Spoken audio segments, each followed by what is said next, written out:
Sanibonani ngibingelele ngigamukele channel yaMaManifesto production. Mangabe yaqala ukufika ngicela iqiniso ukuthi uyaqhubeka subscribe maqedwe ubale video ushaye like bese ke uyakhomenta kulolu daba namhlanje. Kanza kwethu isithatheke elinye ijika okanye isithatheke elinye ikhona indaba kaKhuzani kanye ke nenodakazi yakhe yodumo ogama layo uThembeka ongathembekile osezakhele udumo ukuthi ke abonakale kuwo wonke amaManifesto amaqembu ke ezepolitiki abekade ekhona ngisho kwena iFP yeEFF kanye ke neyeANC.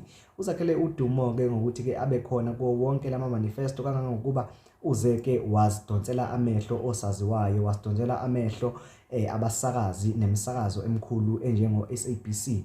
Kushuthi ke njengamanje isithatijika lani na uKhuzani ke usephumele obala ke wavuma ke wathi cha ayenziwe ke impela ke leyo DNA abantu ke abakhala ngayo ngoba cha kusikhona ukufana kwabantu la lokhuyana ke izithupha ziyegwayini njengempela uKhuzani ke naye uze wavuma ke wathi cha ayenziwe ke leyo DNA. Upheni Ntuli uze washo naye wathi akanankinga ke nokuthi kukhokhele leyo DNA test engayikhokhela bese kuhambe kuyohlolwa ke ubuzali nokuzalana ukuthi uKhuzani akayizali inali indlovukazi efana naye kangaka. uThembeka ke usaqhubeka ke nalokhu ke nokwenza lokhu adume ngakho njengoba ke namhlanje ebonakale esegqoke eze MK ezomkhonto wesizwe esho nokusho ke ukuthi yena usekulungele ukuthi ke aye khona futhi emabhida ngoApril lapho khona kube ke kwiManifesto yeMK. Ngana wethu kuningi kuyenzeka kuningi yaqhubeka ezweni mawufuna ungasali ngaphandle ngena kule channel yaMaManifesto production ungakhohlwa ukucofa subscribe. Ngiyabonga sihlangana kwivideo elandelayo.